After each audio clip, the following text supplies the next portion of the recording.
ప్రజల్లో అవేర్నెస్ పెరుగుతూ ఉంది.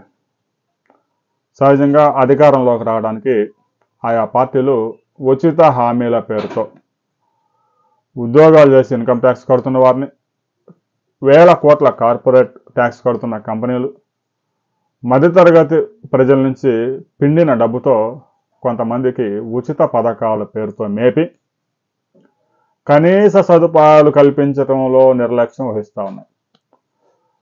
ప్రజల దగ్గర నుంచి వారు సంపాదించిన ప్రతి రూపాయిలో 25% ట్యాక్సులు వసూలు చేస్తూ కనీస సదుపాయాలు, రోడ్డు సదుపాయం కూడా కల్పించలేకపోతాం. రోడ్డు ఉంటుంది కానీ అన్నీ గోతులే ఉంటాయి. ఇటీవల కురిసిన వర్షానికి హైదరాబాద్లో 1,00,000 గోతులు ఏర్పడ్డాయట. జనం నరకం చూస్తూ ఉన్నారు. కేవలం ఇది హైదరాబాద్కే కాదు, బెంగళూరులో కూడా పరిస్థితి అదే. వేల రూపాయలు ట్యాక్స్ కడుతూ ఉన్నాం. కొంతమంది ఉద్యోగులు అయితే సంవత్సరానికి 3 లక్షలు, 4 లక్షలు, 5 లక్షలు ట్యాక్స్ పే చేస్తున్నారు. ఏదైనా ఒక ఇల్లు కొనుక్కుంటేనో, ఒక స్థలం కొంటేనో దానికి మరో 5 లక్షల నుంచి 10 లక్షల రూపాయల వరకు రిజిస్ట్రేషన్ ఛార్జీలు. ప్రతిరోజు నిద్ర లేచింది మొదలు ఆఫీస్కి వెళ్ళేటప్పుడు పెట్రోల్ కట్టించుకుంటే దాని మీద 50% ట్యాక్స్.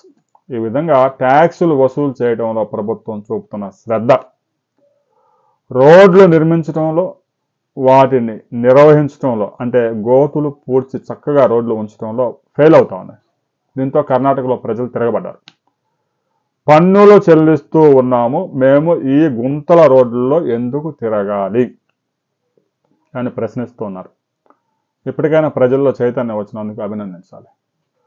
లక్షల రూపాయలు ట్యాక్సులు చెల్లిస్తూ ప్రభుత్వం వాడు అధికారంలోకి రావడానికి ఒకడు ఒక పథకం ప్రవేశపెడతాడు, ఇంకొకటి అధికారంలో రావడానికి ఇంకొక ఉచిత ప్రవేశ పథకం ప్రవేశపెడతాడు. ఇదంతా ఎందుకురా అంటే మహిళా సాధికారత కోసం అంటాడు, పేదల్ని అప్లిఫ్ట్ చేస్తానంటాడు, పేదరికాన్ని తరిమి కొడతానని ఇంకొకటి అంటాడు.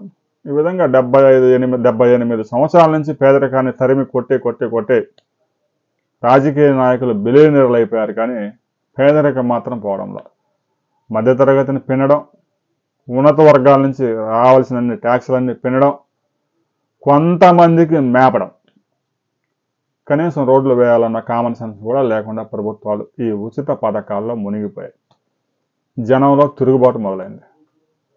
లక్షల రూపాయల పన్నులు చెల్లిస్తూ ఈ గుంతల రోడ్లలో మేము పడి ఎందుకు తిరగాలి? మా ప్రాణాలు పోతే ఎవరు బాధ్యులు? అడుక్కో గొయ్యి. ఒక్క బెంగళూరు నగరంలో 1,20,000 గోతులు ఏర్పడ్డాయంట.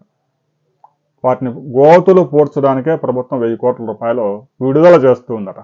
మరి ఆ గోతులు పూడ్చలో మళ్ళా వర్షాలు వస్తే మరలా గోతులు. మరి అంత నాణ్యమైన పనులు చేస్తూ ఉన్నారు. ప్రజల డబ్బు మంచినీళ్ళలా ఖర్చు పెడుతూ వారికి కనీస సదుపాయాలు కల్పించడంలో విఫలం కావడం వల్లే విదేశాల్లో ఉద్యోగాలకు వెళ్ళిన వారు తిరిగి భారతదేశం రావడానికి ఆసక్తి చూపడంలా.